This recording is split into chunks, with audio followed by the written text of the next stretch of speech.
सन्माननीय व्यासपीठ, गुरुजन वर्ग आणि माझ्या बालमित्रांनो, आज आहे 1 ऑगस्ट.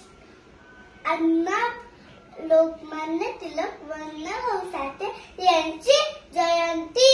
अण्णाभाऊ साठे यांचे पूर्ण नाव तुकाराम भाऊराव साठे. यांचा जन्म पाटेगाव, जिल्हा सांगली येथे झाला. अण्णाभाऊ साठे हे लोककलावंत, लोकशाहीर होते.